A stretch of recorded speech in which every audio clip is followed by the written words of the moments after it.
l'ex-première dame Simone Veil Gbagbo, présidente du MGC, a pris son temps pour d'abord concevoir dans son esprit une coalition devant regrouper plusieurs partis politiques pour obtenir la réforme du système électoral, la révision de la liste électorale, la réinscription sur la liste électorale des personnalités que vous connaissez déjà, dont moi-même, radié de la liste.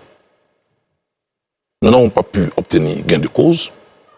Vous savez, un homme, il fait des choix qui peuvent se solder par un succès, tout comme aussi par un échec.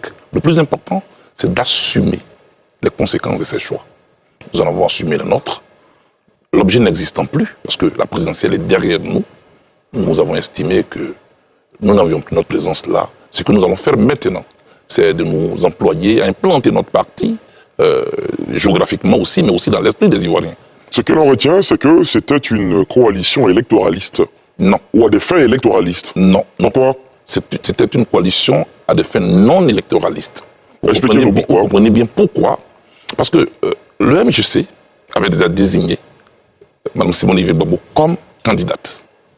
Le PDCI-RDA avait désigné M. Tidiane Thiam comme candidat. Le Front populaire ivoirien avait désigné M. Afin N'Guessan comme candidat, ainsi de suite.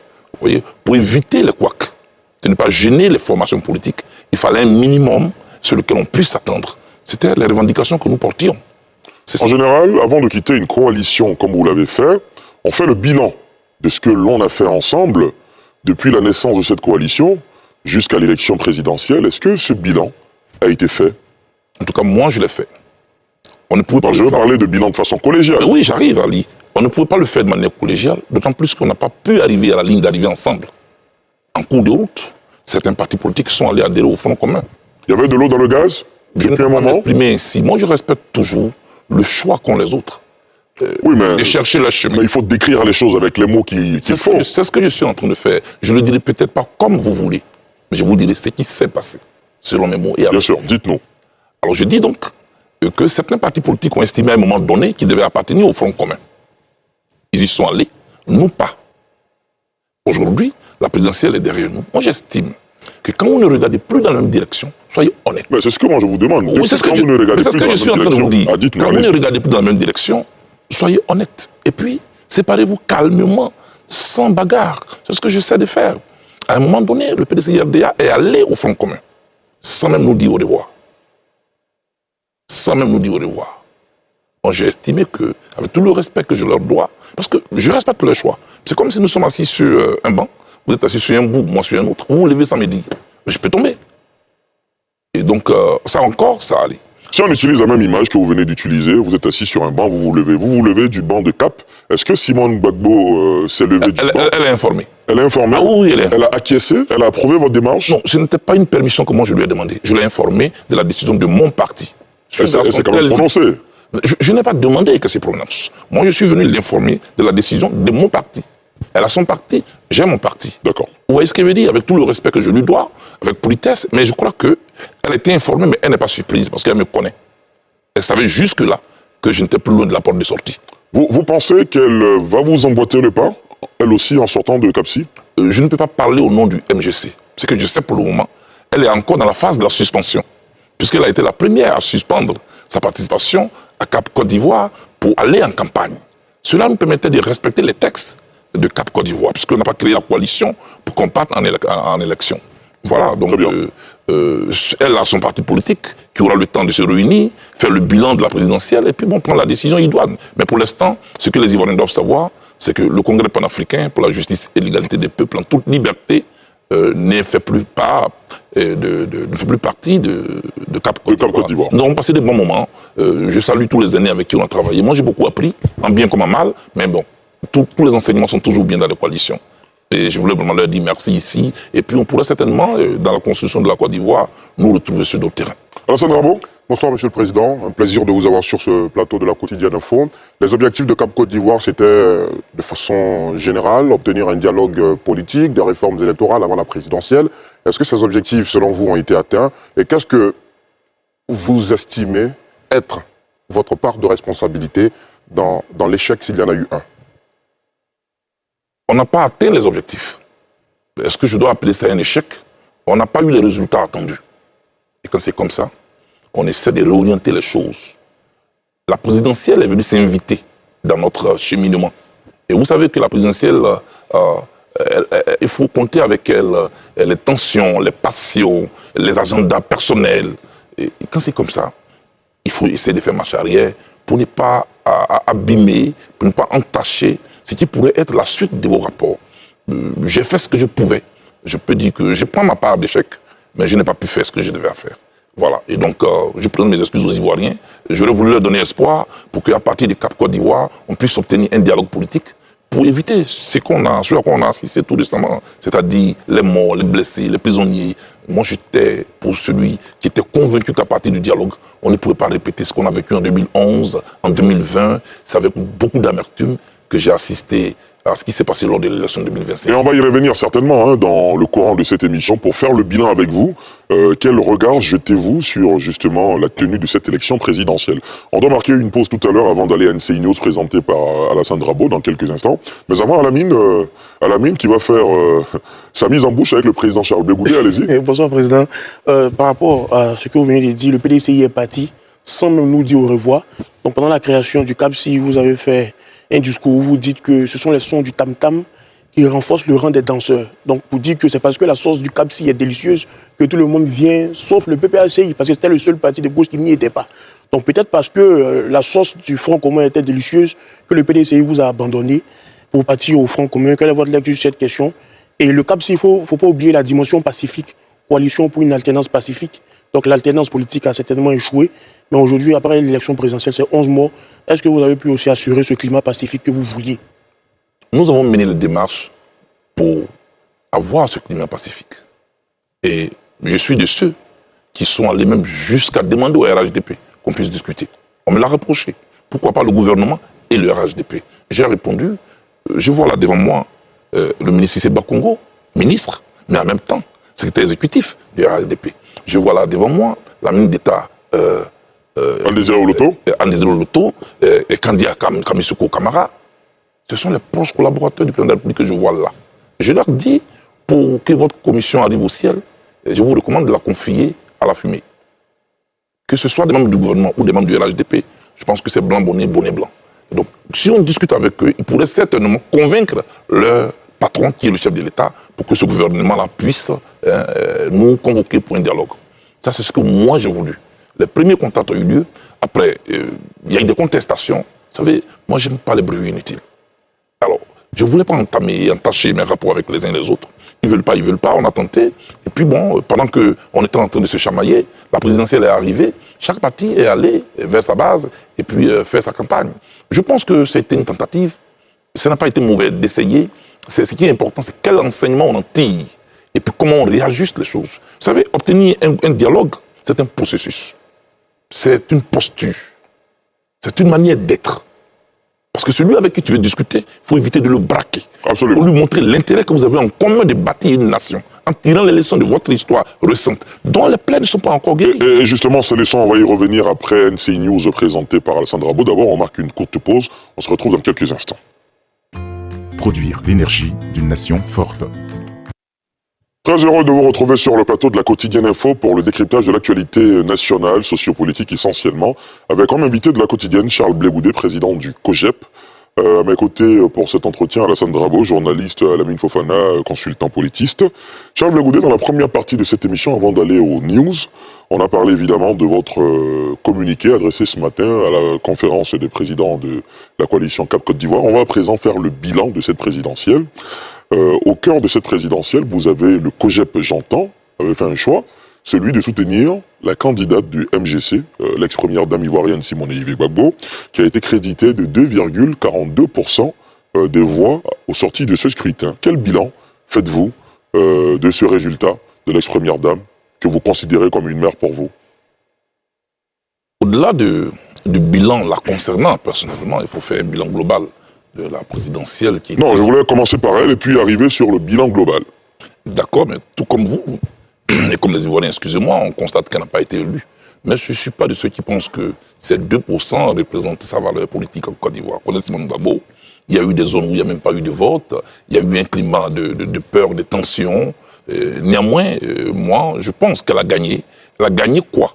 C'est ça la question. Dites-nous. Elle a gagné à démontrer aux Ivoiriens que la voie pour arriver à l'alternance, elle est une et unique. Elle préserve des vies. C'est la voie du vote. Elle a gagné quoi? Elle a gagné la bataille de la détermination. Finalement, c'est elle qu'on voulait faire échouer. Mais elle a transcendé tout cela et elle allait jusqu'au bout de son idéal. C'est-à-dire que les élections aient lieu. Moi, je voudrais ici la féliciter. Les 2%, il y en a qui la moquent. Oui, elle a eu 2%, je voulais leur dire sur ce plateau. 2% est mieux que 2 morts. Il y en a qui disent qu'elle a été portée par le COGEP. Ça veut dire que ces 2%-là, ça représente aussi la force politique, l'électorat du COGEP sur l'échiquier national. J'imagine que vous avez entendu ces observations. Comment vous réagissez? Bien sûr, Ali. Ce sont les observations qui ont tendance à montrer que le COGEP ne pèse pas lourd. C'est même pas un problème, ça. Est-ce que cela vous affecte? Non. Au contraire. Bien au contraire. Moi, au moins, j'ai réussi à me faire peser. Donc, je connais au moins mon poids. Donc, je peux l'améliorer. Je sais au moins ce que je vaux.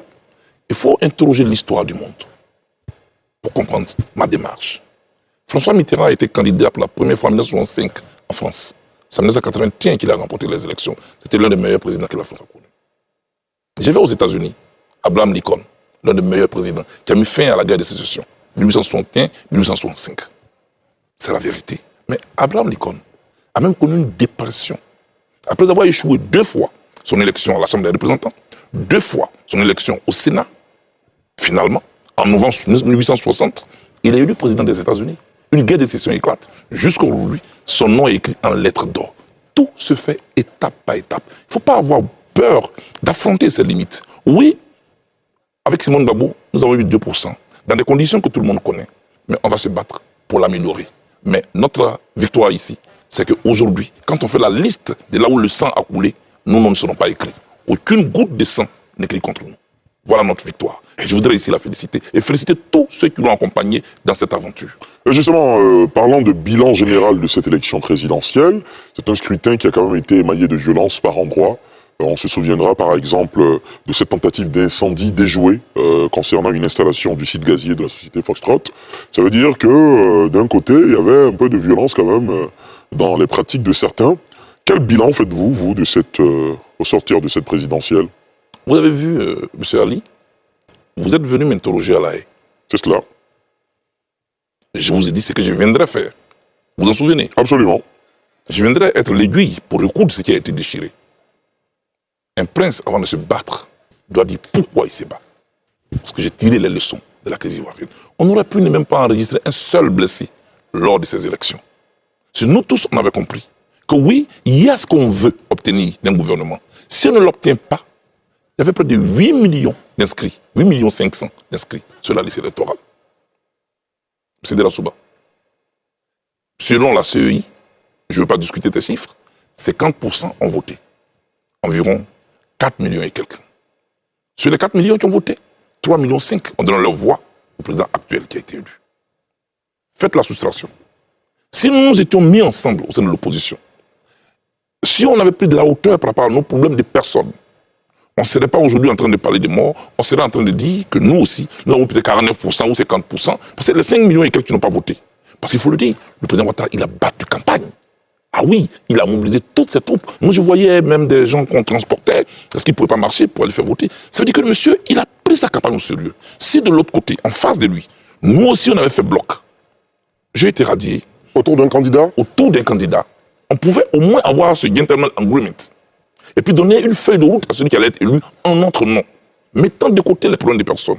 Aujourd'hui, on serait en train de discuter la présidentielle. Je pense que l'issue de cette présidentielle aurait été autre que ce à quoi nous avons assisté. C'est une question dont vous avez discuté au sein du CAP Côte d'Ivoire, qu'on ferait bloc autour d'un candidat à un moment donné de cette présidentielle? Malheureusement, chacun se croyait déjà élu président. Et c'est ça que j'ai appelé les petits agendas personnels, qui nous éloignent de la cause commune. La cause commune, c'est quoi? L'alternance. Comment l'obtenir? Avec le président Gbagbo, avec le président Thiam, avec Guillaume Soro, avec Charles Blé Goudou, Simone Gbagbo ou Don Melo. Si les autres n'ont pas été sur la liste, on le regrette. Mais quelle est notre stratégie? C'est en ce moment que j'avais donné une anecdote que les gens n'ont pas compris, ils étaient fâchés, je leur présente mes excuses ici. Je parlais de l'équipe nationale de Côte d'Ivoire qui peut aller jouer.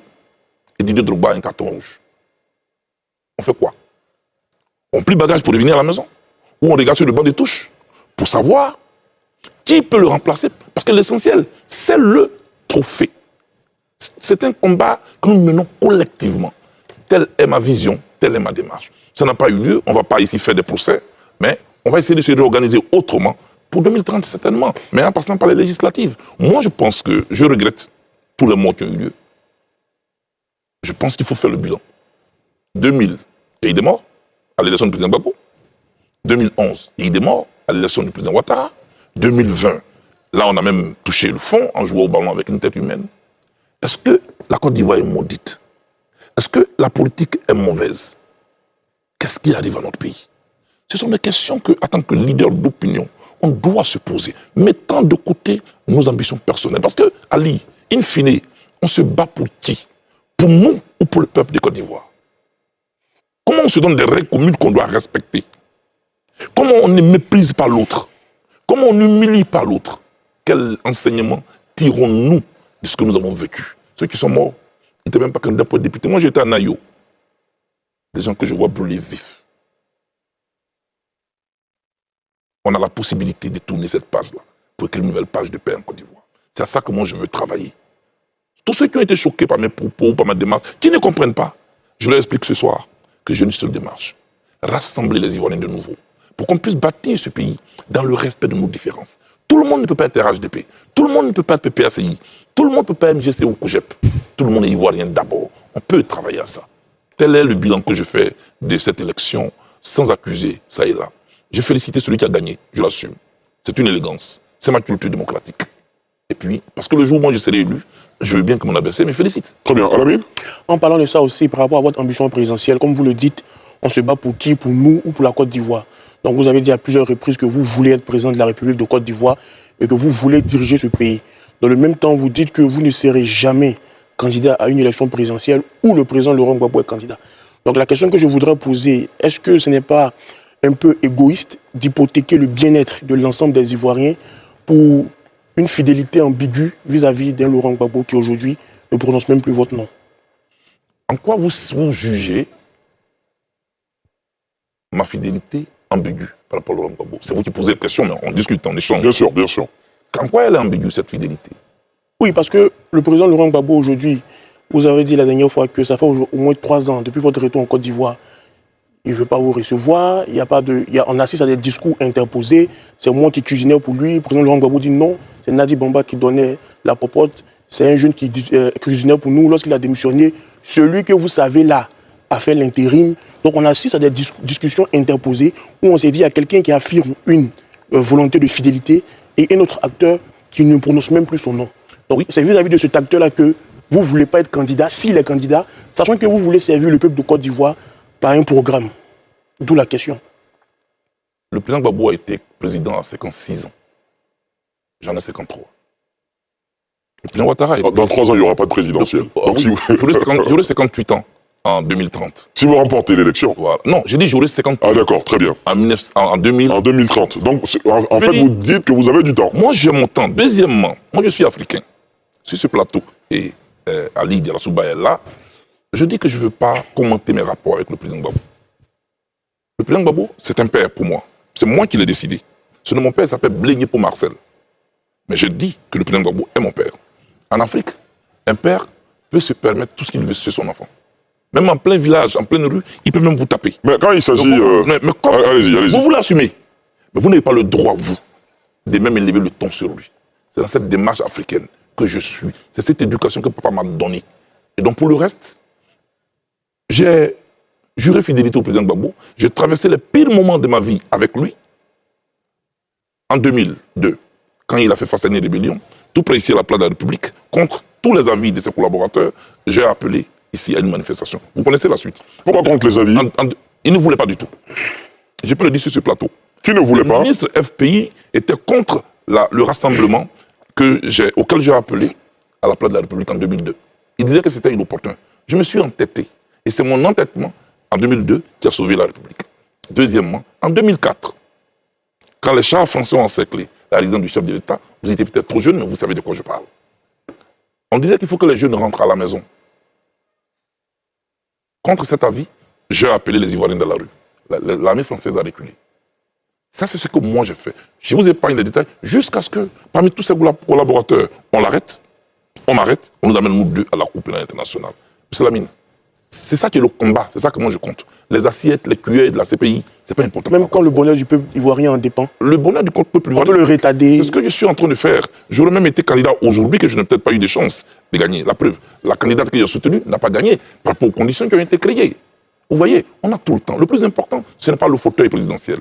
Le plus important, Lamine, c'est l'idéal qu'on porte. Et quand on porte un idéal dans lequel on a confiance, on se donne le temps. On n'est pas pressé.